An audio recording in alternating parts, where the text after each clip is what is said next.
Let me double check if we're live.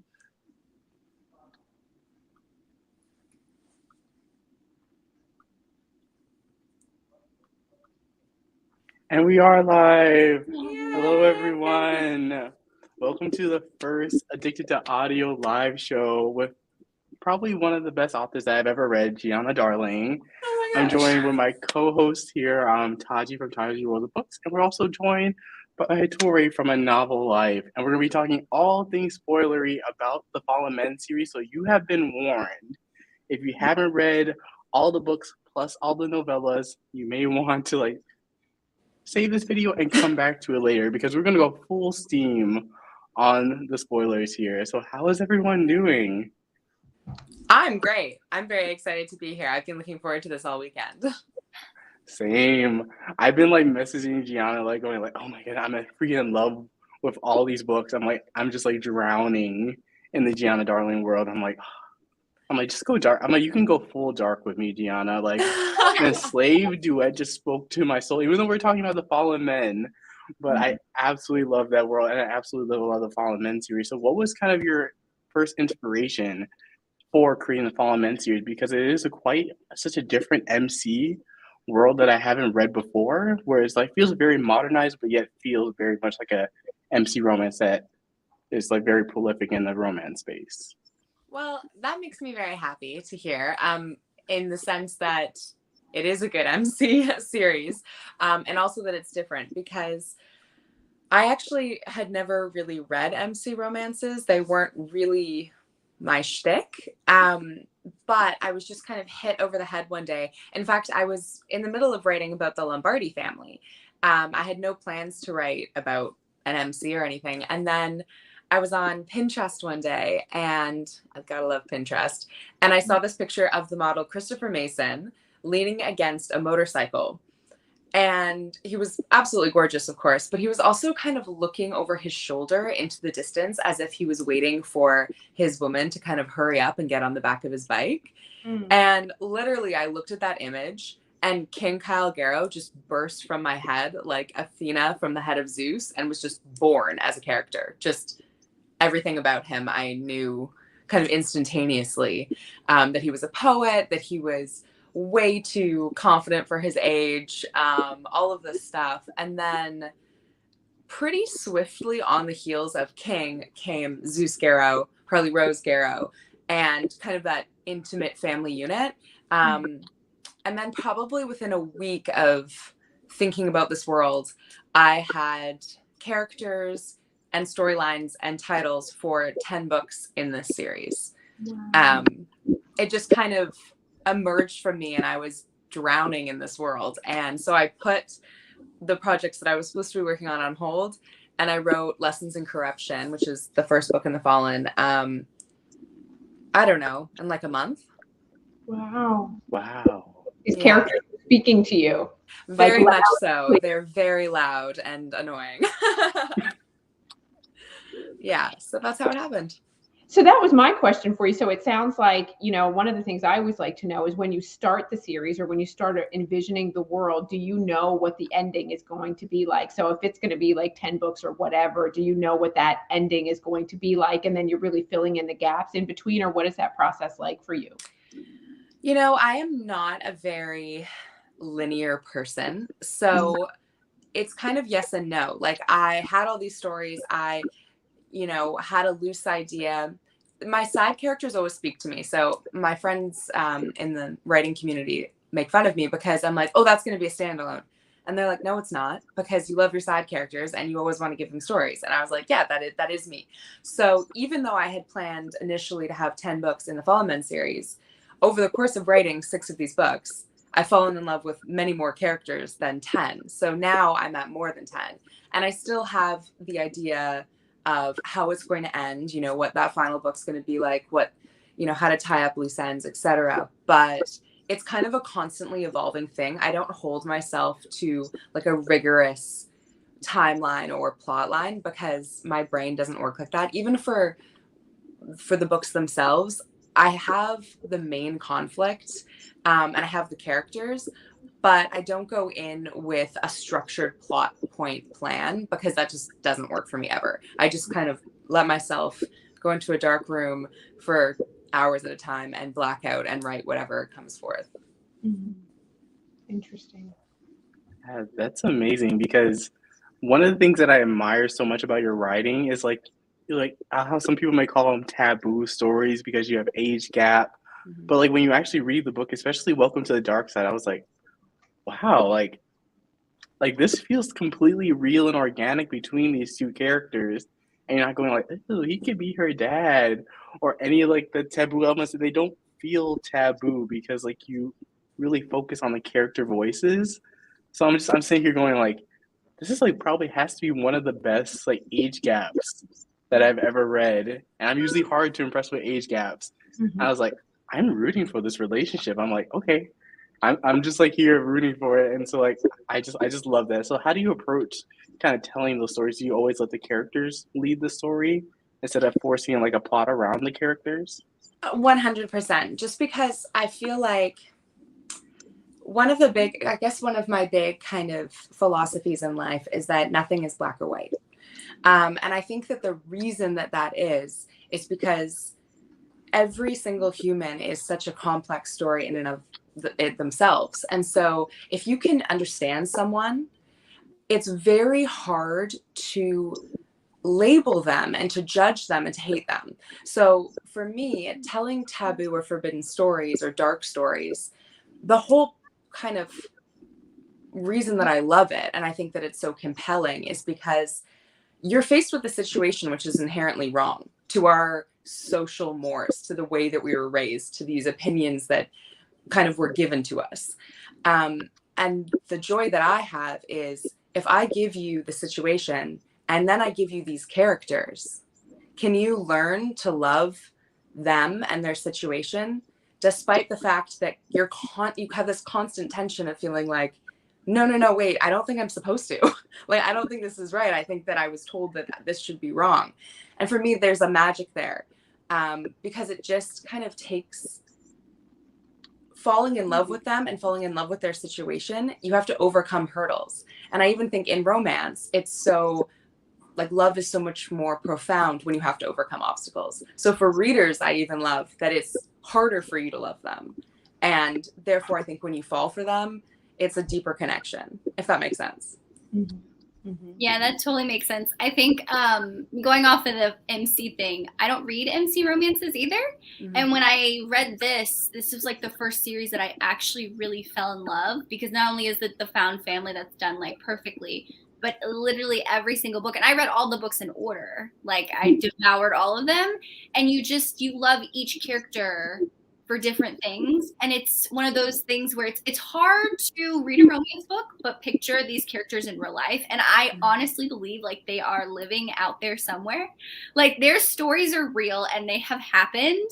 And it's so cool to like picture that. But every book I read, it's like I fell in love with each female and male character for different things. And I know the forbidden aspects are something that like put a lot of people off. And I used to be one of those readers. I'd be like, I don't know if I can do, like Daddy Zeus with like Lulu. I don't know if I can like this. Yeah. But I read it and I was like, they are perfect for each other. Yeah. They are just like, who else would they ever be with if it wasn't for them? Like their story from the very beginning. I know a lot of people like Daddy Zeus, but let me tell you, King, he was the first one I read and I was like, oh man, him and Cressida, my heart. I was just like, oh, man. I love that because, and I love that, I mean, lots of people love Daddy Zeus. I'd say probably Daddy Zeus. And I love that everyone calls him Daddy Zeus. I mean, it's the best. I don't think I even call him Daddy Zeus in the book, yet all of the readers know exactly who we're talking about. It's Daddy Zeus. He's the daddy.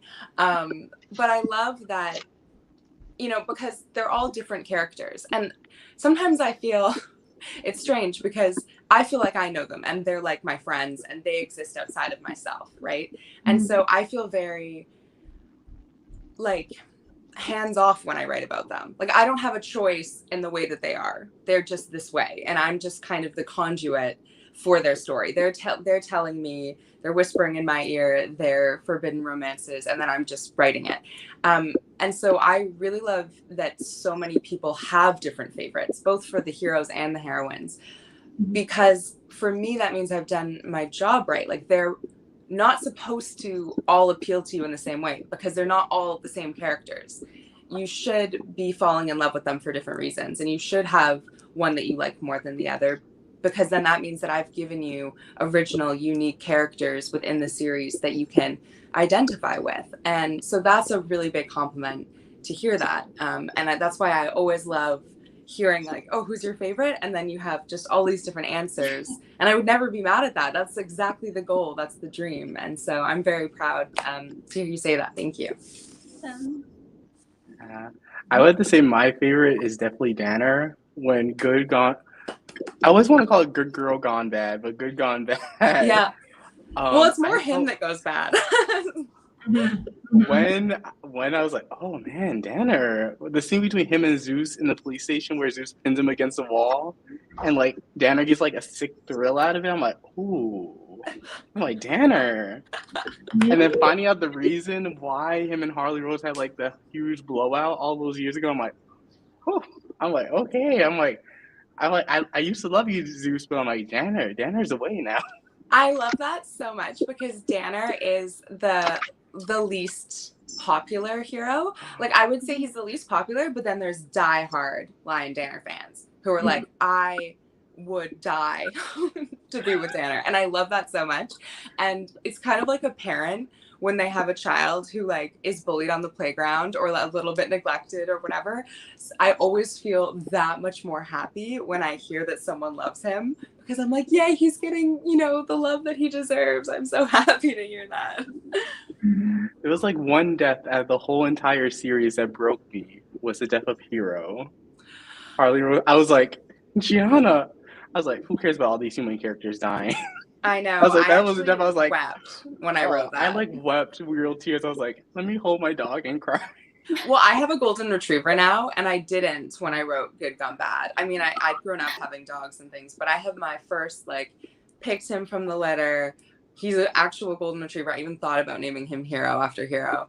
And there's not a day that goes by where I'm not reminded of writing that, and that I don't think about my baby boy Romeo dying. And I'm like, how could I even write that? I don't even know how I even wrote that, because even thinking about that makes me want to dissolve into tears. So, I mean, I was a snotty crying mess. I think sometimes people are like, Giana, you're so cruel, you're heartless. And listen, I kind of am. I love when my readers cry. It's like the best compliment in the whole world, and I will never stop wanting to make people cry.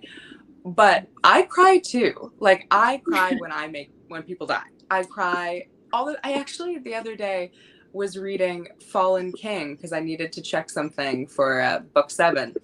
And I just was flipping to a certain part and then sat down and read it and cried. So I cry too.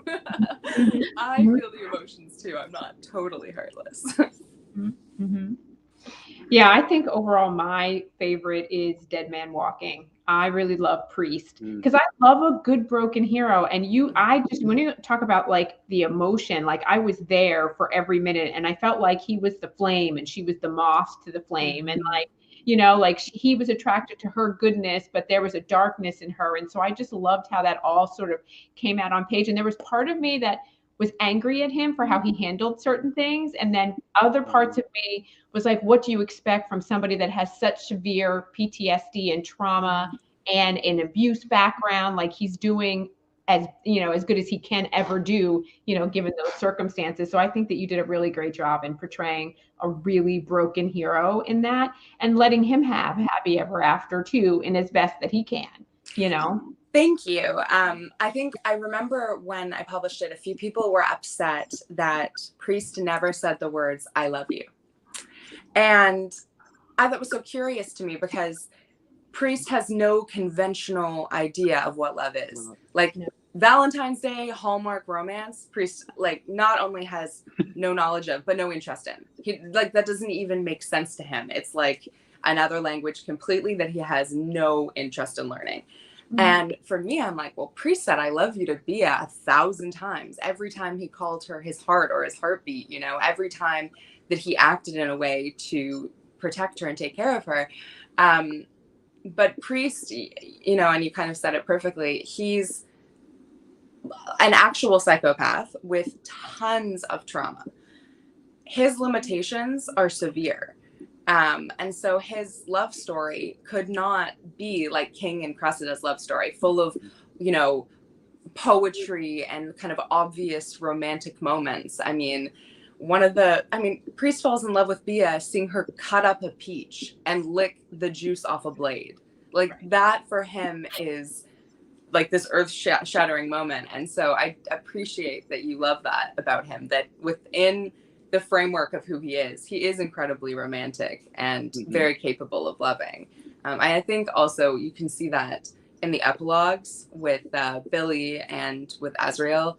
And I'm very excited about more moments to come with him as a father, because that's kind of, he's trying in ways he's never tried before to be more tender or more normalized. And of course he's not able to do to do that really, but I think that's where you see kind of the most Priest trying to be his most normal and healthy, and I think that's really cute. I love that you say that, because the thing that kept coming to my mind when I was reading his story was, what was his language of love? Like, how would he express that? And in my mind, he expressed it every time he said, I will keep her safe. She is my woman. That is my job. And like with Billy adopting him, like, you know, doing those acts of kindness in that way. Every moment that he did that, to me, was him saying, I love you, to her. For sure. His love language is acts of service. Like, for sure. There's and quality time, just because he hates everyone. So if he likes you, you know, if he spends time with you, he likes you. But yeah, it is really kind of, I love hearing you even say that, because I just love the idea that people sit there and think about these characters and their personalities, and it helps me because I think that they're real, you know, they exist for me, and to have other people feel that way about them is so gratifying. It's the coolest thing about being an author, and I will never get over it, how cool it is. Yeah, I would say my favorite, just throwing it out there because we're talking about favorites, mine is Nova, hands down. I'm someone who loves a friends to lovers romance story. Like, there's not one that I think I've read that I haven't liked. And theirs is the top of my list for friends to lovers, because it's so complicated. And it's so interesting to read two characters that are so obviously supposed to be together. And you have that angst and tension of them going back and forth. And a lot of people are like, oh, you know, they'll say, why wasn't it so drawn out, or this and that? And I'm like, you don't understand the dynamics, that they have things going on independently of their relationship. And it's so real, because that's how real life is. Like, there are some people out there that can't be together at that moment because of internal things that they're going through. So it's just like that story. I cried like 3 separate times in that book. I just, forever, that will be my, like there, I just can't even, like, they're just, like, I want to get a tattoo of a sunflower just to like put a stamp on it and say, like, this story touched me in a way that, like, not normal people would probably think of a sunflower tattoo, but like, I know what it means. But it's just, it was like one of the most beautiful stories I've ever read, and it's something I would recommend to everyone. Just like, I can tell people, like, read this book just by itself, I would, but you know, there's the plot and all this stuff like that. I always say you should definitely read it from the beginning, because you get more of impact. But yeah, ever since we saw Nova, I was like, I'm gonna love him. I know it. I'm gonna love him.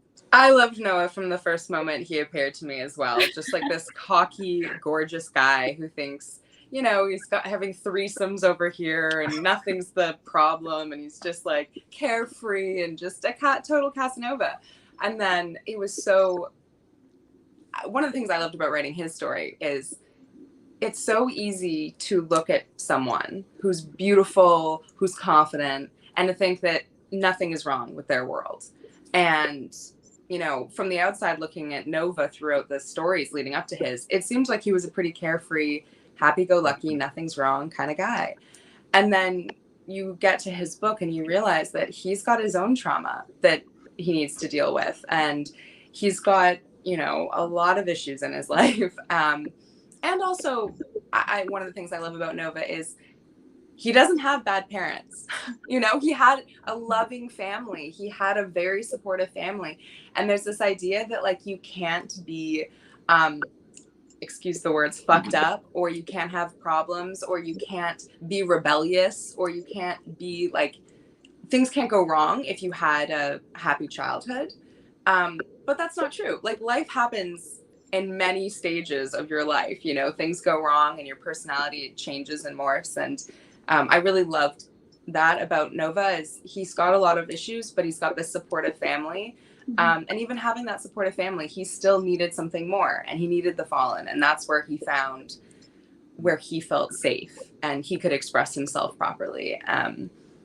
I have such a soft spot for Nova and Lila. I also wrote their book during the beginning of lockdown when things were quite crazy and depressing and bleak and all of those things. And to me, Nova and Lila's story will always be about hope and optimism and positivity. And that's a lot because of Lila. She like is just the most positive, loving, like, oh yeah, okay, I guess life can hurt me again, but I'm just going to keep on rolling. And I love that about their story. It will always be like, when I think about their story more than any of the other ones, I feel very happy because it was such a happy story to write. The Sunflower is a perfect way to think of that optimism and like that hope is bright and sunny. And so it's like, it's going to be better than what it is. Exactly. Yeah. The suntastic yellow sunflowers. I love that. Oh, I know. I love it. Honestly, like all of the characters, I know we have our favorites, but like I could argue every single character. Same. And that's one thing I love about, I mean, the Fallen Men series is obviously your most popular right now because it's like how big it's, you know, on TikTok, so many people love it. Instagram, so many people love it. But you have the layers of every single character. Like you said, you're not a linear person. So none of your characters are linear, but also at the same time, your plot's not either. And it's very hard when you, I mean, we read a lot, like we read a lot of books, and to get a character that has so many layers and there's so much depth to them and there's so much dynamic with them, but also with the plot at the same time, that it's literally not a page goes by that something's not happening that you aren't interested in. Like there's no low points or like where you feel bored or anything like that, because you have such solid character development and such solid plot development that you fall in love with each book. For I know I'm like, you know, just throwing this all on you, but I honestly mean that because I've read so many books. There aren't like all of your books, not just I'm talking about Fallen Men too, but even, you know, the Lombardi family and all of that, because I've read everything that you've written, even your newest. So it's just such a solid thing that every time I pick up one of your books, I know what I'm going to get. And I know I'm going to have a good time, and it's going to be a well-rounded read, and I'm going to enjoy it. That is so beautiful to hear. Honestly, that means so much to me because, I mean, one of the joys of being a storyteller is that you have these vivid worlds, and you don't want to live in them alone. You want to bring people in. You want them to be inclusive. You want people to see what you see and feel what you feel. And so the validation that I feel when you say something like that you experience what I want, like what I hope that you experience, it's just, I don't know, like, it's like a touchdown, a miracle, like all of those things wrapped up together where I can actually feel like warmth in my chest. So that means a lot to me. I really appreciate that. That's just the best thing I could ever hear. The other thing go ahead, Charles. Oh, sorry. And one of the things that I just love about this world is just like the characters. Like, I think it's so rare for readers after they read like 100 books to remember the character names and their dynamics. Like, I can think when we were talking about Priest, like the scene that sticks with me is when he slices Brett's throat in front of Bia. I was like, I clocked that. I was like, that's part of his love language. Like, I was like, the way you wrote about it, I was like, oh man, that just like hit me with Harley Rose killing her boyfriend at the time in the beginning of Good Gone Bad. I was like, oh my goodness, there's so many amazing moments that you could recall about so many of the characters that like you just like want to follow their lives. Like even if you keep like the suspense plot at bay, when it comes to that third act, Gianna, you don't play with the bodies that you be dropping. Welcome to the dark side. I was like, oh, okay. No one is safe. I was like, no one is safe. I was like, I better hope to be in the Fallen Men series or like somewhere like related to any of them, because I feel like if I just scroll onto the scene of like, especially in the Dead Man Walking, I would probably be killed by Seth. Which I did not guess that. I don't know. I remember someone asking me in an interview a while ago, like, so you clearly don't have a problem with death. Like, you don't see that much death in romance novels, like, so much. And I was like, oh, maybe that's fair. But I think for me, of course, which you've read all my books, you guys probably know this about me, but I love contrast. Because it's a balance and one heightens the other. And so if I'm talking about love, if I'm talking about like that side of, life, love and birth and growth, I also have to talk about death and violence and upset, because they go together, and that's what life is. Like, it can be shocking how suddenly something can happen that's horrible, or that, someone like Carly Rose, who's a badass, who's super confident, is suddenly in a situation where she's being abused. Like, life doesn't always make sense. Life is not linear. Life is very complicated and very messy and very surprising. And so with the Fallen Men, that's just kind of what I go with. Things happen. I think about my life. I'm 29 years old.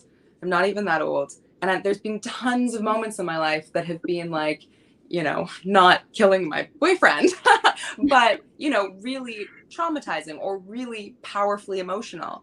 And I'm like, well, I have to give that to my characters, because that's just what happens to us. Like, life is a very intense thing. And I hope to portray that in every single iteration in the Fallen Men. So that means no one's safe.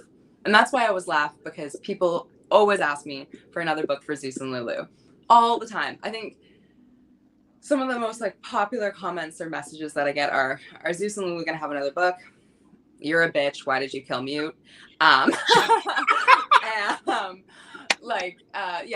is Aries gonna get a book? There's a few that like crop up all the time, and this Zeus and Lulu one always makes me laugh evilly, because I'm like, if you thought about it for 2 seconds, I would eviscerate them. What did I do to King and Cressida when they gave them another book?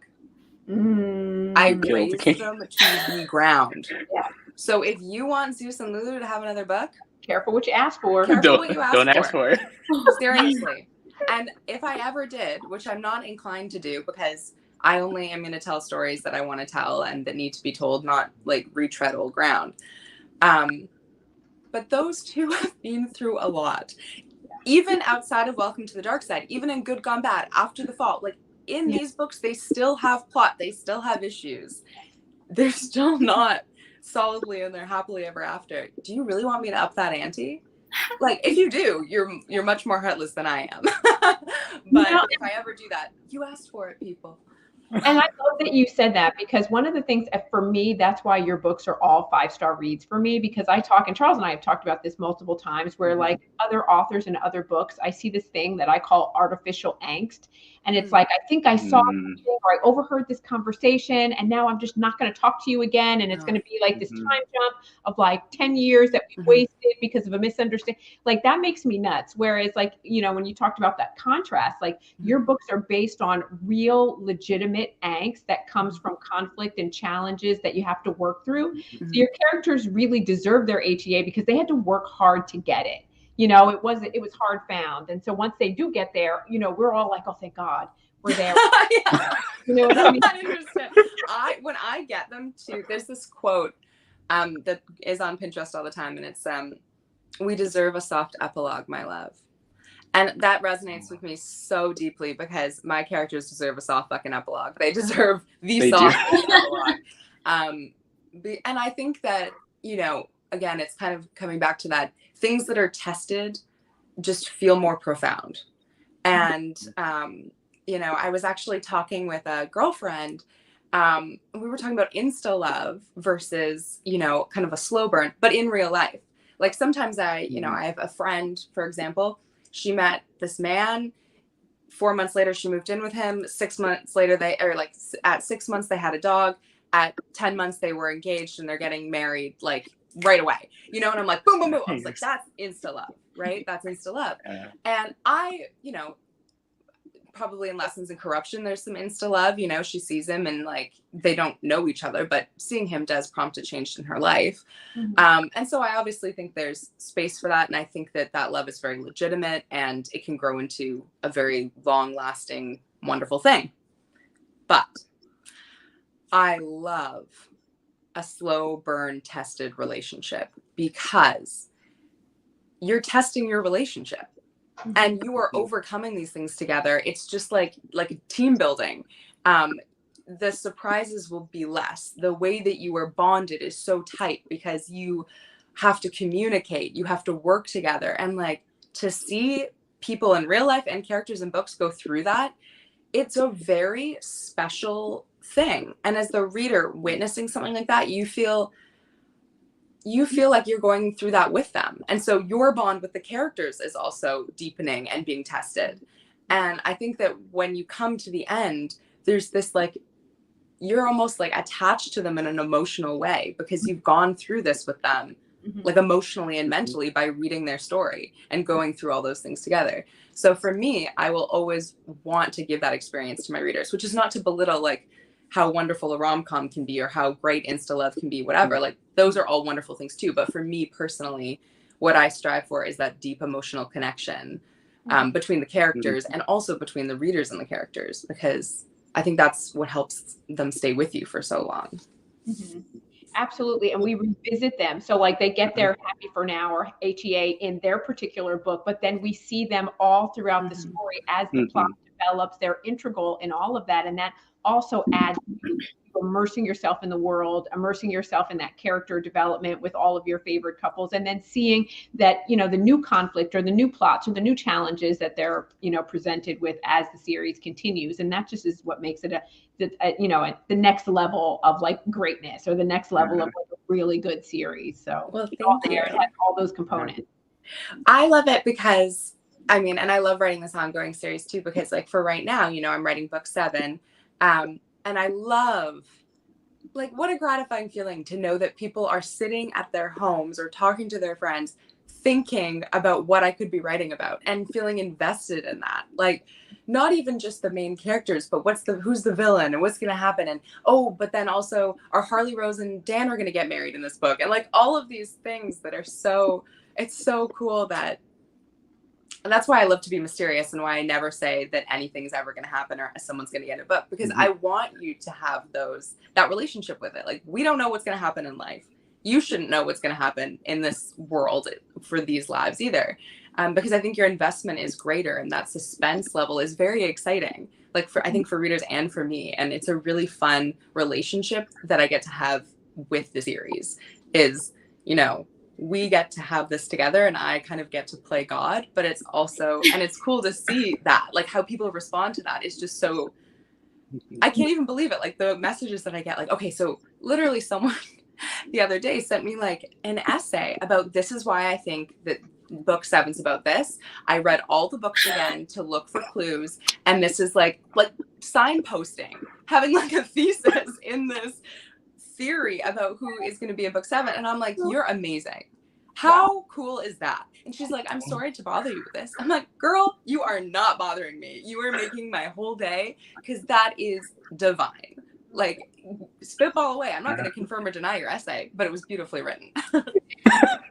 I love that. Like, I will say, my husband, he doesn't read, but I feel like he could probably tell you when I read the Fallen Men series, because I read them back to back to back, and he was, the person I live with. So he was the one that got all my first reactions. And I'm pretty sure he could probably tell you, probably for most of the book, what happened. Like, I remember reading Dead Man Walking, we were just hanging out. And I would be like, look at this, look what happened. And I would read him this, and he was like, this is what you read? I'm like, yeah. Like, you don't understand. And he was like, I told him part with with Bay and Priest where he like carves his name. And he was like, you're seriously reading this? I was like, but no, you don't understand. You don't get it. You don't get the whole story. Yeah, no. Yeah. I love that so much. That is so much fun. I think that's very cool. My boyfriend reads my books. And I never think, you know, as I said, I write these stories. Like, it's not like I decide, okay, this is going to happen. It just kind of happens. Yeah. And it's funny because like the early people who read it will be like, wow, like, I can't believe that you did that, you know, or like, why did you do that? Or this is really dark, or this is really something. And I'm like, oh, is it? Because I don't have any like perception really of, oh, is that dark? Like, in the moment, I'm not thinking this is, or even tropes. Like, for example, Inked in Lies is really, like, I guess it's, you know, next door neighbor, brother's best friend, foster brother, unrequited love, friends, lovers, all this stuff. And it seems like there's a lot of them. But it's because I didn't sit down and say, oh, I'm going to add all these together this way because these tropes would be cool together. It's like, this is the story and this is what happens. So when people break it apart and they're like, oh, that's really dark, G, you know, or I can't believe that you, like, do you like blood play? I'm like, it's not about me liking blood play. It's about the fact that Priest likes blood play, you know? And so sometimes it's really funny afterwards when people come to me and they're like, oh my God, you know, what did you think about this? I'm like, I don't have any thoughts about it. I just kind of wrote it. And so sometimes, like with Dead Man Walking, I was like, oh yeah, I guess it is dark. I guess people could respond really badly to this. So I had a moment before I published it where I was really nervous. I was like, because people kept saying, this is dark, G. Like, this is the darkest book. This is crazy. This blood play, whatever, the knife play. And I was like, oh God, like, is it? You know, like, I really hadn't thought about it before. Happily, it turned out okay. People got Priest and it was all good. But it's kind of a strange phenomenon to not really, because I don't categorize the book. Like, I don't really know how to do that because of, it just feels like I'm just writing what is true to what happened to them. Like, I'm a biographer. So sometimes I'm like, oh yeah, I guess that was really dark. do you ever get shocked by, like, when, like, you're writing book 7 now, like, do you ever get shocked, like, when you go into your writing cave and you're like, leave me alone, I'm in this, like, do you ever get shocked that the characters are telling you to, you know, their story or whatever, and you're like, whoa, that was intense? Like, does that ever happen to you? It happens. It doesn't happen like as I'm writing it, because I really do kind of just black out. Like, for example, if my boyfriend interrupts me when I'm writing, I get really angry because I'll actually forget kind of where I was. Like, I'll get disoriented. So at the, like, when I'm actually writing it, no, but if I go back in and I'm reading it, like the next day I'll read the last little bit that I wrote just to kind of get back into place. Sometimes I'm like, damn, like, holy crap. And sometimes I'm like, where was I going with that? You know, like, I don't understand why I did this. Like, or I totally thought, like, even with book 7, the characters have been really surprising, and their choices and like the way that they react to things has been really interesting. And so I'm definitely like, oh wow, I didn't really know that about you. That's kind of crazy, you know? But I think that for me, that's always a good sign, because it means that these characters are so realized to me that, like, I don't even have a say in what they're doing anymore. Like, they just do it. And I'm like, okay, whatever. I guess I didn't know you well enough. Like, now I'm having an education. Yes, and like B's the only heroine that shocked me when I was like, B, really? Like, you're all into murder and this? I'm like, now I'm curious about the mother's story. I want to see like what darkness is lying underneath her. It's always like, the innocent ones. I was like, is Lou and B who are the most innocent and turn out to be the darkest? Yeah. Well, I think there's like, I really think people are not all one thing. That's something I feel super strongly about. And so, you know, even with me, actually, Bia and I are very similar. I'm a very optimistic, bubbly, like, happy person. Very positive. Like, I love pink. I love being girly. I always have my nails done, you know, like those kinds of things. But like, I love criminals. I love crime. I listen to crime podcasts all the time. I want to watch like violent murder mysteries. I, you know, read my books. Like, I wrote the Enslaved duet. I remember someone after reading it messaged me and was like, I really thought that you were like a sweet person. Like, you come across so sweet on social media. And I was like, well, I don't think I'm not a sweet person, but I am capable of having a dark side. And that was kind of where I came to Bia with, was like, okay, so Bia can be incredibly girly and sweet and innocent in lots of ways, but she can be very drawn to things that are not like what she is. And I think that happens a lot. and in a lot of different ways, but in Bia's, it was very easy to see that contrast. I was like reading it, I was like, whew, B. I'm like, if Lou is trying to like ward you away from Priest, I'm like, Lou, really? It was like so People cool to see that were reversal. super mad about that. They didn't like Lulu doing that. There was a lot of, Really? I remember, discourse with that. But then I think, like, yeah, Lulu fell in love with Zeus, so you can think it's maybe hypocritical, but there's a big difference between There's a Zeus big and difference Priest. between Zeus and Priest is like, has no friends, like, Yeah. it kills people without remorse for the fallen, like, is really effed up.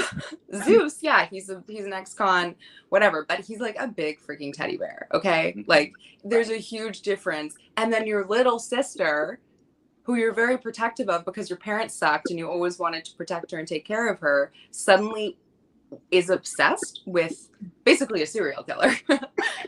What are you gonna do? You're not gonna be like, oh my god, you guys are gonna be so cute together. You're gonna be like, holy shit. We need to figure this out. This is really not okay. So I really thought that her response was appropriate. But people, I mean, you get upset when your characters that you love sometimes act in ways that you don't approve of, or you think that they should be above. But everyone's flawed. Mm-hmm. Yeah. And I love too how you kind of touch on the theme of religion, not just in sense of like just like more just like the like a code to like live by. And you see that mirrored in the Fallen Men, which kind of separates them from a lot of other MC clubs that are within this world. So I was wondering, did you think of that consciously when you kind of woven that in throughout the series? Because like the Fallen Men, like even though they can be violent and do all those bad things, they are very strong and they have a code. And then you have Bia and Lulu, who grew up in the church, and you see how that kind of influences and kind of affects their viewpoint on life. So I was like really curious. Especially in Dead Man Walking, you see that a lot more, especially with Seth, who I did not get. I thought it was Eric. I was like, oh, Gianna let it all go. I'm like, it's clearly Eric. I'm like, it's clearly him. And then Seth, I was like, okay, I was wrong. I'm going to go sit down somewhere. Because I was like, well, Seth, I was like, really? You were not, that you were convinced it was like, I mean, Eric was definitely meant to be a red herring, certainly. And even Tabitha, I tried to throw more shade on her a little bit as well for just being kind of sketch. And I mean, in the end, she was incredibly complicit, but it was definitely Seth, obviously, who was the maniac. The religion thing, you know, as an author, I think that we're drawn to things over and over and over again. And that could be themes, it could be motifs. You know, I know from myself, I'm really drawn to pearls, lions. There's certain things that you will see just in Giana Darling writing. And obviously, hopefully it's not the same literal metaphor over and over again, but just kind of objects or things that you're drawn to. And themes like found family is a huge one for me. Religion is also a really big one for me. And it's obviously really prevalent in Dead Man Walking, but you see it throughout The Fallen. And even like, it's even kind of touched upon in my other books as well. And it's because I don't really agree with conformity. I don't really agree that everyone should act a certain way or follow a certain set of things. Like everyone has their own beliefs. And I think for me, religion is a really interesting construct because there's such a spectrum, but there's so many rules at every stage of that spectrum. It's hard to be fluid. And with Dead Man Walking, especially, I really wanted to show many different characters across the spectrum of religion and how everyone can have a different relationship with God. And like, for example, Priest is completely atheist, for obvious reasons. And I wanted to show that, like, you know, that's okay to not believe in God, to have reasons to not believe in God or a higher power, whatever. Then there's Bia, who, you know, she is religious and she has a very good relationship for that and what it means to her, but she can still be in love with a psychopath. And then there's Bia's grandfather, who for me is kind of like the far end of the spectrum for positive religious influence. He's a pastor. He believes, you know, he's got a very strong faith. First Light Church is a big part of the entrance community, but he's not very judgmental. You know, he actually has some of the best wisdom, I think, in Welcome to the Dark Side and in Dead Man Walking that he gives. And then there's obviously Seth, that is at the same end of like the spectrum as, you know, Pastor Lafayette, but he's the negative side of it. Like, he took it way too far. He thought the rules were the important thing, not the values. And so I kind of wanted to show just all these different ways that you can believe in something, and that most of them can be really healthy, and sometimes they can be really unhealthy. And I didn't want to say like you have to be religious in this way or you can't be religious in this way. I didn't want to make any conclusions, just to show that it's okay to have a broad spectrum for something. Just like with sexuality in my books, like I think that having a positive relationship with your sexuality, however that manifests, is important. And I think it's the same thing with religion. And I think at the end of the day, those religious, social, whatever constructs are not as important as how you feel and what is important to you. Then that's kind of what I always try to espouse in my books, I think, is basically like, screw what society thinks or what you're supposed to do. You won't be happy if that's the priority over what you actually need and want. That's great. Well said. That was amazing. Yeah. I clocked that in Dead Man Walking. I was like, Giana, I'm really loving. And then I tied it into like the fallen men and their whole mantra and their whole motto. I was like, ooh, I'm like, that's deep. I was like, yeah, live free. I was like, that was unexpected. I was like, ooh, I was like, but then the steam kicks in. I'm like, okay, Giana got me on the steam. And so like we get all these amazing explorations, but then you never forget the steamy times, which I appreciate. Because no clean sex romance is important. Like, to any relationship. That's like, for me, you know, sometimes I get annoyed with people. They're like, oh, so you write mommy porn? And I'm like, even if I did and that's what I called it, fuck yeah, I write mommy porn. Like, moms are allowed to have porn. I don't call you, like, your husband fapping off in the basement to something like daddy porn. I'm not derogatory about that. We all can accept that. Right. And the fact that women love to read their sexy scenes is actually amazing. And we should validate that. We shouldn't call it mommy porn as if it's like derogatory or something like that. And B, sex is literally what takes a relationship from platonic to romantic.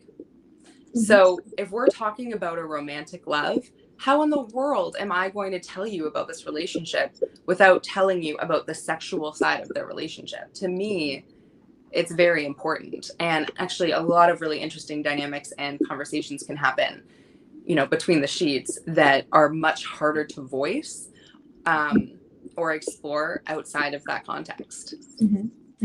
Yeah. So sexy times, Major importance. Awesome. Totally agree. Now I think we should try to like see if we can get Giana to like slip up on details for book 7, because I need Raph's book like so. I need that because I'm like, I hope he doesn't die. Like that's why for the side characters I'm like, please make it through how many books you have to wait to get to your own book.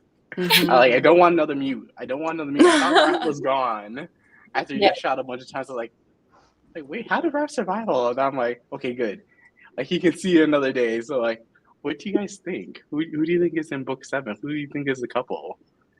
I think we need Raph's book for sure, but I definitely think Honey and Lysander, I think there's a story to be told there as well. I think that's because I don't think we're going to go into like the next generation yet, like with Aries, like we talked about. Like that's like the entrance of the next generation. So it's a little early for that. So I feel like Lysander and Honey are on deck for me, but I don't know. What do you guys think?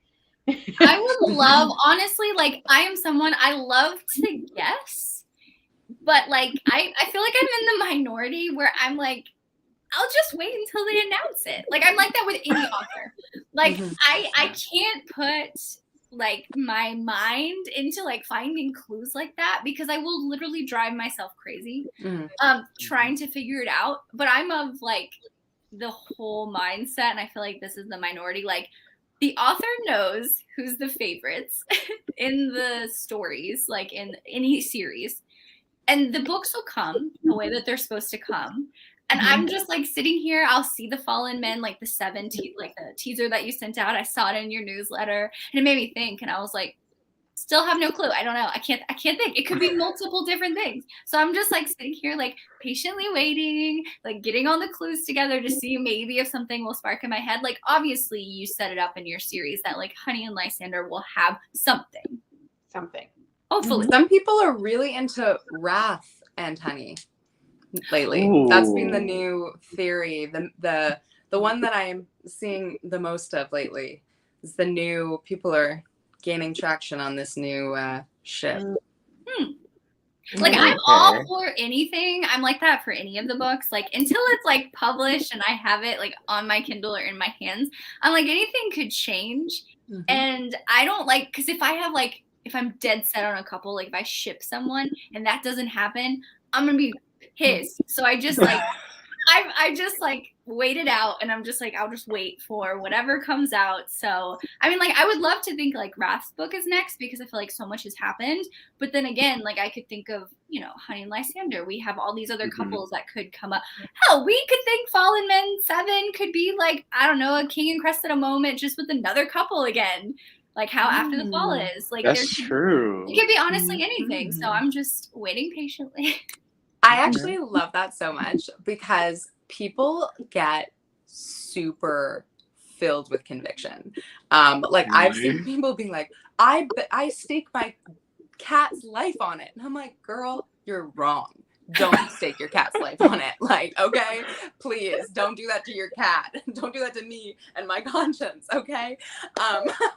So I actually really love that. I mean, and I do say it a lot, is this kind of mystery is so much fun, but please no one ever get too convinced, because it's me. Again, if you've read The Fallen Men, do not think you know what is going on or who is coming next. Like most people do not guess right. You know, no one thought After the Fall was going to be about King and Cressida, you know. Nova wasn't even the most popular choice at all for Inked in Lies. I think every single book, the most popular choice has been Wrath, since Wrath was introduced, which is interesting. But yeah, I always say, like, just take everything with a grain of salt, because it's me. I like to be surprising. I like to be subversive. You know, if it seems obvious, probably not going to do it.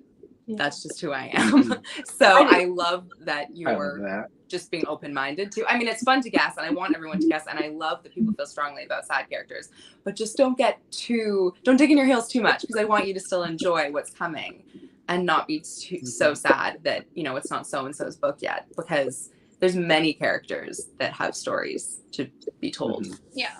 We're gonna be so happy to be back in this world. Like, I'm just like, give me whatever. I'm fine. Just like, give me whoever book. I'm like, okay, I'll read it, Giana. You don't have to even tell me. Just send it to my Kindle. I'll read it. I love hearing that. That's the best ever. And I mean, it's so much fun to be back in this world. I mean, it's so like being at home. Like, you know, people even ask me, how do you keep everything straight? Like, do you have binders filled with notes and, you know, histories and stuff?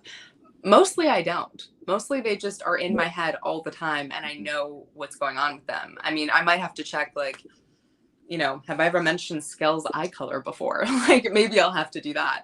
But for the most part, they're all so vivid. Even someone like Skell or like Eugene or like, I don't know, people that are on that, like Maya or Buck, who are kind of on the periphery. Like, I know lots of details about them because they're people to me. It's like I live in Entrance. So going back there was like sitting down that first day to write was so magical, because I had taken a full year off. I mean, in 2019, I wrote only in The Fallen, and then took a total break and didn't see them at all. And then I wrote a short story for Curtains.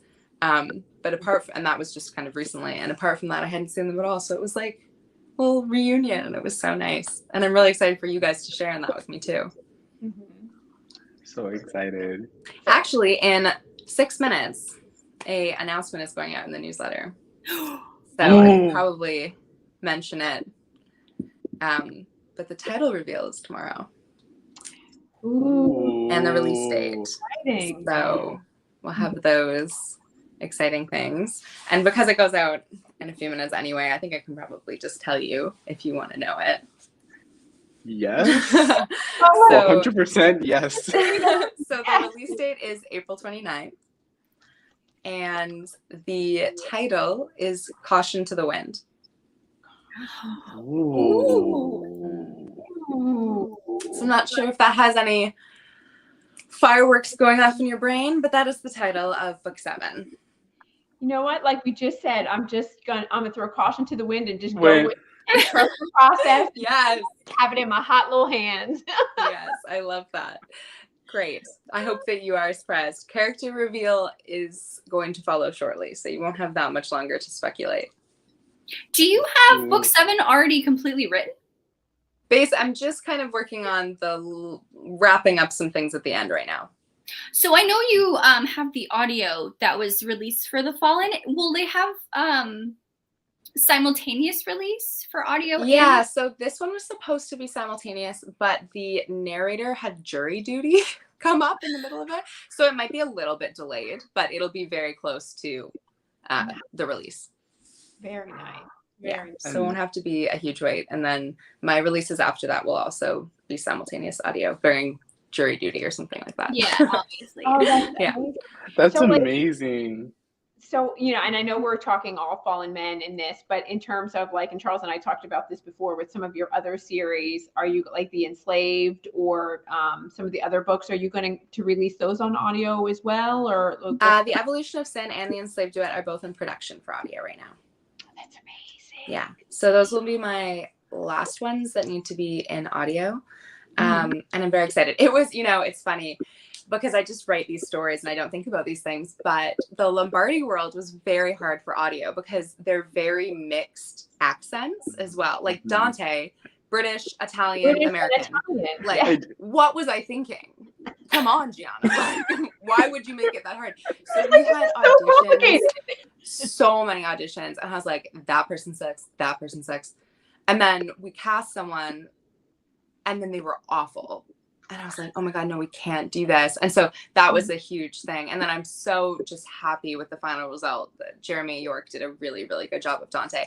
But, you know, there's like Sinclair is French and Giselle is Italian, but also spent the last 5 years in France. And she speaks, you know, so what accent does she have? And it's like casting these roles was really difficult. And then the Enslaved Duet is very dark. And so not everyone will narrate for dark romances. So then that was a little bit tricky because then you're looking for an Italian female narrator who also will do really dark. Like it was really tough. So it took a while to get into production, but they should be live in the first half of this year. That's amazing. Yeah, That's amazing. Like I love the Fallen Men, but the Lombardis have my heart. The Enslaved Duet, like I'm usually like a very slow ebook reader, but I just like drowned in this world. I'm like, I can't leave. I can't. Yeah. Zan and Cosimo are just like live in my head rent free. Oh, I love hearing that. I love them so much. I love that duology. I love that whole world and like all the systems. And then when Sebastian, I remember I DM'd you, I was like, okay, you have to tell me. Sebastian's story has to be coming. I'm like, you can't give us a teaser like that. I'm like, oh, it's an MMF. No, his story's coming after The Fallen Men, so I'm very excited about that. It's a trilogy, so I'll do one a month for 3 months. And I have 2 of the covers done, and they're my favorite ones yet. And same with the titles and just everything. I've just been waiting to write. The Lombardi family I conceived of when I was 16 years old. So I'm 29 now. So I'm only just getting to Sebastian. So I've been waiting a long time to write Sebastian's book. And also I love male female romance and male romance. And so I'm just very excited that I finally get to dive into that as well. Will we ever have, I know this is like a, I don't know type of a thing. Will you ever do a crossover? I think you may have said this already because I watched a lot of your interviews, but like I love both of the worlds. And I think in the Anti-Heroes Duet, they mentioned Fallen Men. I just reread that. So that's why I highlighted that part. And I was like, yes, in the Anti-Heroes in Love Duet about Elena and Dante, which is Mafia, the Mafia works with the New York chapter of The Fallen. So I will also be writing a Mafia series spin-off from Dante and Elena. And so you will see The Fallen in that as well, the New York chapter, and you might get to know more about them. And then just like for fun, Sebastian Lombardi is mentioned in After the Fall. He orders a custom bike from them. Oh, that is it's right. a very brief mention. It's one of those things where like if people got it, they got it. Otherwise, they're like, "What? I don't remember that." I remember that. You can go back in your Kindle and you can search for it. It says something like, I'll go back and reread.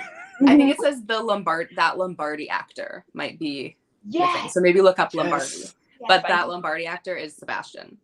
Got it. And so Sebastian does make a trip to Entrance to pick up. So I was like, does that mean like in Sebastian's trilogy, is he gonna go there, or does that happen like before? The timeline. I don't know. We'll have to see. Oh, I get so excited. It's definitely fun to interlap the worlds. Kind of for me, all of my stories are in the same world. So I've even mentioned people that you guys are like, it's just a name, but that person will have a book. And a good example, I've already said this before, so it's fine to say it now. But in Dead Man Walking, when Bia is talking about loving watching hockey games because for when they fight, and she talks about her cousin Riker, who's the hockey player. Yeah. Riker will have a hockey romance. So like I do things like that where you don't know yet that this will actually be like a hero or heroine of their own story, but then they all exist in the same world. I love Easter eggs like that because like when it's amazing. It's so fun to like make all those connections. I absolutely love. Now I do have a question. So for the purist out there like myself, which is the best reading order for the Lombardi, duology and series? How should one read those? Because I've already read the Anti-Heroes, but I haven't read the Enslaved. So does that make a difference, or what would you recommend? I mean, it's tough. We said that I like to write forbidden things, and I like to make you think, should I like this person in this situation? The Lombardi world is very much like that. The first book's about an affair. The family is really messed up and has a lot of issues within themselves. So a lot of the time people struggle when they read Anti-Heroes in Love to want to read the Evolution of Sin, which I understand. But I will say this. There's always more than one side to a story, and people can grow and evolve. And so the Evolution of Sin is about Giselle, the sister, and then the Enslaved duet is about Cosima, and then Anti-Heroes in Love is about Elena. And I would probably read it in that order, ideally. The Evolution of Sin, the Enslaved duet, and then Anti-Heroes in Love. Because you see some of Cosima's story in the Evolution of Sin, but it's a mystery, and it's kind of fun to have that be like, well, what the hell is happening here? Like some intense stuff happens to Cosima in that trilogy that's kind of lays the Easter eggs that are fun to see for her book.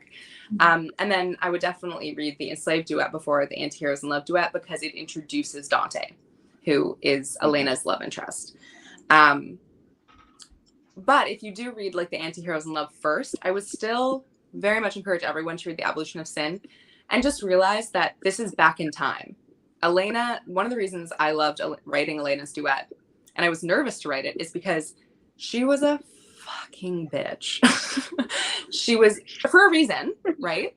But I love writing about characters who need redemption. And Elena needed redemption. And so in her duet, she gets that. But then people are like, but I love her. I don't want to read about her being a bad person. I don't believe that. I don't want that to be true. So that means that everyone who she was mean to is actually the villain.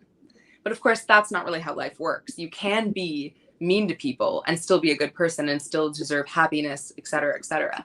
And that's kind of, so it's a tense relationship within the books if you read it kind of out of order. But as long as you are capable of kind of realizing that, there's more than one side to every story, and that Elena can have been a bad person and have moved on from that, it should be okay.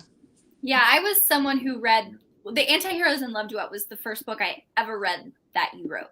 Like I started with that.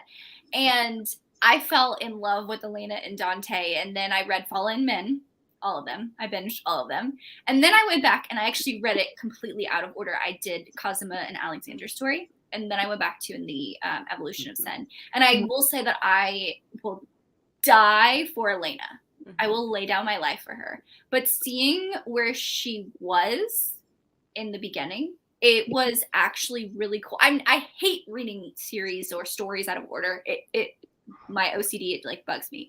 But it was actually really cool of reading it that way, because you see what happened. You get that. I mean, you see what happens in the Anti-Heroes in Love duet. You see, you know, the animosity that she had, but at the same time, it's really cool to see how much she's grown and developed throughout the series, because they're all sisters, so you all see them all the time, basically.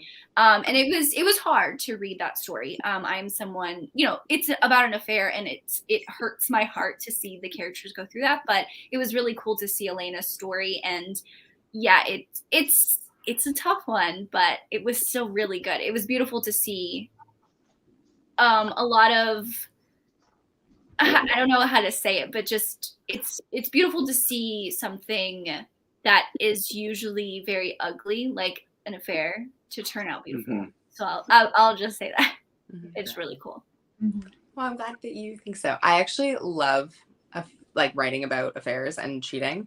I don't, in the sense that I like it when the hero and the heroine come together and they're like cheating on someone else. I don't really like it otherwise, but I really am like a firm believer in that sometimes timing really fucks you over. And you can think that you're with someone and that you're happy, and you probably are happy. You're probably fine. But then what happens if you meet this person that just, you have this magnetic connection and it just overtakes everything in your life? And this does happen to people where they really genuinely, like, it's not even like they made a mistake getting married or dating this person. They thought that they were happy, but then something totally rocks their world and everything has changed. And it's very messy. It's very angsty. And there are a lot of consequences, and like no one's the hero. But I love those kinds of stories because life is so messy, and the gray zone between black and white is where I like to write my books. And so that's why I love affairs and cheating, because it's like, you know, sometimes life kind of fucks you over and you just have to make the best of a really bad situation, and it's not pretty. I will say though, like that is one of the reasons why I connect with a lot of the stories. I met my husband that way. He was with someone else, and we were friends, and it turned into more. And it was a really hard situation because I was friends with the person he was dating. And that's why I like that story. That was the last thing I read by you, because I knew it was gonna just hit something a little different. And I totally love that it's real shit, because life happens. Messy. Messiness. I like messiness and romance. For me, like that's why I want to write love stories, because like that's where all the gritty growth and angst and conflict come from. Like I hate miscommunication trope, like which you guys mentioned earlier. I just don't get it. Like I just believe in communication above all else, so I just don't understand. It's like, you think that happened? Oh, well, here's an idea. Just freaking confirm it. Like just ask. You know. And if they're sketchy as hell, then yeah, they probably did it. But you know, if they're like, oh my god, where did you even get that from? Then you could have not wasted 10 years apart and like had a lot of sadness. So I need situations that are inherently angsty, because I don't want to have those kinds of issues come up. Unless it's like a very minor issue that can get resolved super quickly. Like I want the situation to be messed up enough that there's a lot to go off of there. I agree 100%. And you had mentioned earlier that you like, it's the best sort of compliment to hear somebody that cries in your books, and those types of like love triangles where the people are trying to figure it out and there's no real good way, even though you want to see that HEA happens, but other people are going to be hurt as a result. Like that's the stuff that just makes me sob, because that's like heart-wrenching and gut-wrenching, but it's for the best. And then I particularly like it when you get either another book or in the epilogue that you see that the other two, they've moved on and are doing other things. And so that way you get to hear, because that's how real life is, that eventually it all works out for everybody, but you got to go through the fire to get there. And that doesn't just come because, it just happens. It fell in your lap. You had to do the work to get there. That's so true. And I love that you said that like, even though, the wronged party, it hurts, it's awful, you feel like your life's ruined, it's for the best. The instigating moment for me writing The Evolution of Sin, which was my first books that I ever published, was my best friend at the time. Ironically, we're no longer friends. But at the time, my best friend, I always ask these hypothetical questions that are very invasive. My friends call me an invasive species. This is why I write the books that I write. I said to her, hey, if you fell in love with my boyfriend and my boyfriend fell in love with you, what would you do? Also, I was dating my man at the time, my man currently. And I was like 15 or something when this happened. You're like, be careful, answer that, girl. No. Yeah, cut her out, okay? It was shocking to me because I said that, like, what if you guys fell in love with each other? And without hesitation, she said, well, we'd be together. And after I was like, you fucking bitch, I believe this. Oh my God. I sat back and I was like, well, this is very interesting. Because, and then I came up with this idea of the price of two people's happiness is worth more than the price of one person's happiness. And in the end, that person who thinks they're happy isn't, because their partner does not love them the way that they think that they love them. And so in the end, it's actually better for everyone, for everyone's happiness in the long run, for that to happen, even though it's going to be heart-wrenching, devastating, horrific, like a crime scene at the time. Yeah. And so, yeah, I think like it's messy, but at the end of the day, even though you feel for that person, and obviously if you're wronging someone like that, you feel badly, you have to also know this is actually better for everyone, because now that person is free to find real, genuine happiness like you found, unfortunately, with someone who was already maybe taken. Yeah. Interesting. Very cool. That's amazing, because like I'm like kind of weary of cheating in romances, but I'm so happy I started with the enslaved duet, because like how is Gianna gonna make Zan is like one of your darkest, like I think like one of the darkest heroes that I've come across, but his redemption and their relationship, I was like, I have no qualms about, like, even when they started to come back together in book 2, I was like, this is perfection. Like, I'm rooting for them. And then when Dante held Zan at gunpoint in Cosimo's apartment, I'm like, is this gonna turn into Minaj? Okay, no, we're not. Zan would never let that happen, but like that's a possibility. There were some definite like vibes. There's some definite at some vibes point. there. Yeah. But I love seeing what you did in that duology, and I love that you spend so much time with your characters, even more than in the Fallen Men series with the Lombardi family. We really spend a lot of time with all these characters. You get to know them, you get to spend time with them, so that all those things develop organically, and I love that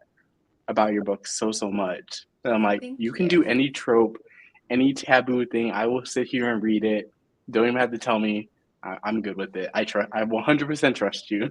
That trust is like just so special. That means so much, right? Because I will always write things that are probably going to be inherently uncomfortable, because that's what I love. And I think that's where a lot of really interesting and original stories are. And to know that like you would trust me, even knowing that about me, is just such an honor. And it feels like such a privilege. And hopefully I never take that for granted. But I mean, like even with Zan, for me, I just love redemption stories, and I love taking care. Like, no one is all good, you know. That's just none of us. Like, none of us four are all good, you know. No one is. And so I love showing people being deeply flawed. Like, that is just normal. That's, you know, even people love Lulu. Lulu's deeply flawed. You know, people love Zeus. Zeus is flawed, you know. And so I just love doing that. And I love that people like give me the grace to do that and trust me, that even if they meet someone at first, like a hero, you know, or a heroine, that they're like, I don't know. You know, a lot of people don't like Cress at first because she is very sheltered. She's very naive. But that's the whole point, is she kind of sucks at first. And she knows. She's like, oh my God, my life is just awful. Like, I'm not my best self. I need to fix this. You know, Zan at first is diabolical. He seems like a monster. But then you get to realize, like, holy crap, he's being born and raised to be a monster. And, you know, he's trying to just discover his heart and like how to be a different person. And I love that readers trust me to basically present something that looks very bad. I love that you trust me to take you to the place where maybe it's not that bad.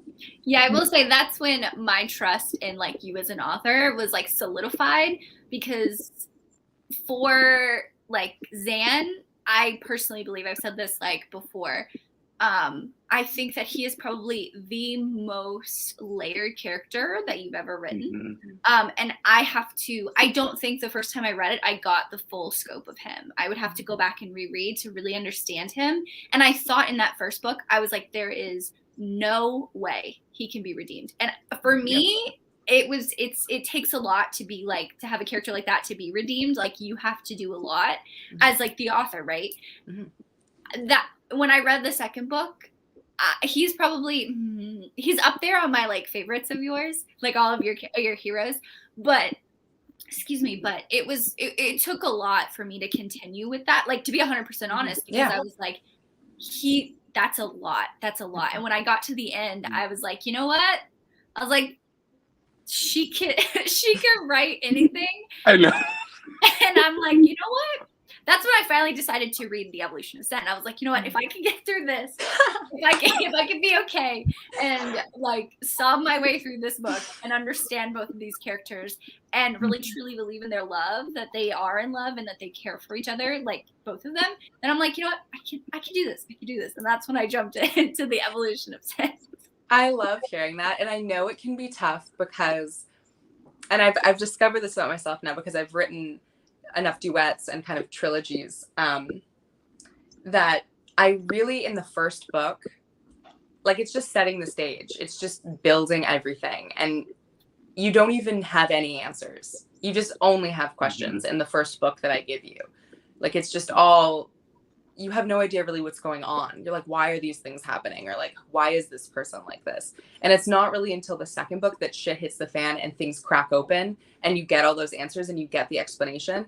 But there does have to be a lot of trust, because I'm asking you basically to believe in me and believe in these characters and believe in the possibility of redemption, and of a happily ever after for these unlikely people who might not deserve it, for a whole book.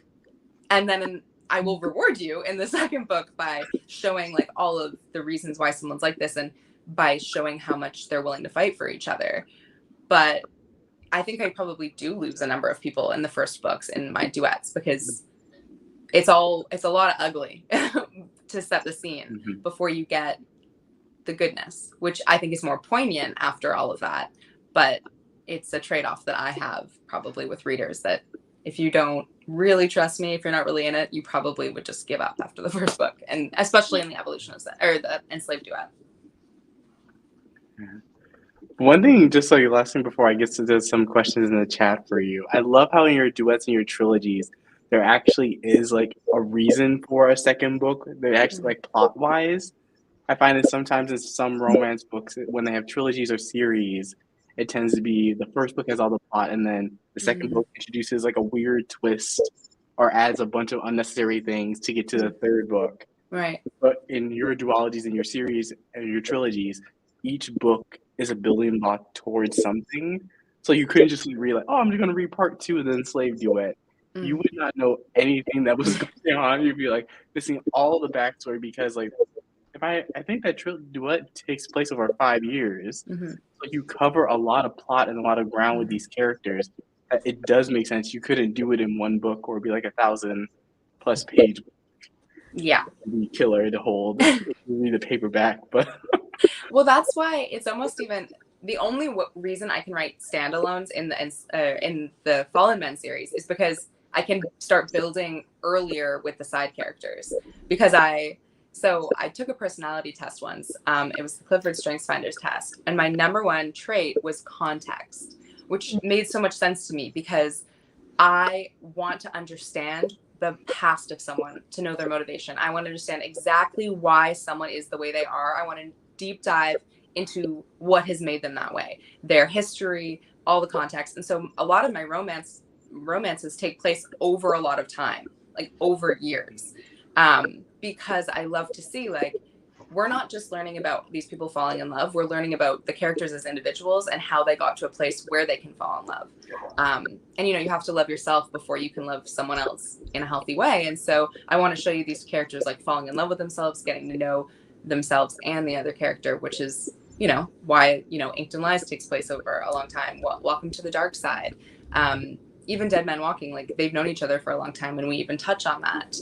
Obviously, the evolution of Sin is probably my shortest one. The Enslaved duet, Anti-Heroes in Love duet, like they all take place over quite a bit of time because you want to see the characters evolve, and you need time to do that. And jumping over to the chat for book 7, will that still be available on KU like the rest of the series? Yeah. And I think someone else asked, will it be able to pre-order it? Yes, the pre-order should be live this week. Exciting, exciting, exciting. Just in review. Well, you have, this is just totally random. I know you Mhm. have the hardcovers with the females and the paperbacks with the males. Will you do that simultaneous for book 7, or will it be like once you have a couple more Fallen Men series books out, then you'll do the hardback? No, it'll definitely be now from moving forward. You'll get a female book and a male book cover. I don't think it will be simultaneous. I think I might wait like 2 weeks or something like that and then put the girl cover up, just to also give people time. Like if you hate the book, don't buy both covers. You know, True. I don't want to do that to you. I mean, make sure you like it before you get it. And then sometimes, you know, yeah, I just kind of like that. And it's like a bonus. Maybe I'll have like a bonus epilogue in there or something. I don't know. I haven't really fully decided. I have the female cover for book 7. Because I have the covers for the next 2 Fallen Men as well already. Because I just do that. And they're fabulous. Ooh, I'm sure they are. I can't wait. It sucks because then I sit on them forever and I like stroke my screen while I stare at them, but I can't like tell anyone. It's really hard. But yeah, so it will be around the same time. Every time I publish I also might do it like exclusive to the book box. I haven't decided. But it'll be around the same time as the book releases. And you're going to continue to do the similar spines. Yeah, so all of them have a different color, right? So book 7, which I'm not sure if you picked up on, is white. Oh, interesting. Ooh. Yeah, so yeah, they'll have the different colored spines. I just love that. I think you can see. I have like 3 of them right there. It's fun to have a spine that pops. Yeah, it looks nice on the shelf. Like when you display them, it looks good. Yeah, it's fun. It's like, ooh, those look cool. Yeah. That's so cool. But thank you so much again for Giana for coming on my channel, talking all things Fallen Men. Like, I think this has been such a fun live show, and now I just want to go reread all your books like back to back to back to back to back, but I can't because like my brain's like, okay, you need to read something else. You need to like cut down on your TBR. But it has been so amazing having you. Thank you again so much for Giana for coming on my channel. For everyone that's on the live show, I'll leave all their social media links down below. And I'll leave all the Giana Darling's like KU links so you can go binge the books. You will like get your life. You will live your best life binging all these books back to back to back to back to back. But thank you guys again so much for watching, and I'll catch you guys with a brand new video. Bye, Thank you for everyone. having me, guys. So much fun. Bye. Bye. It's amazing.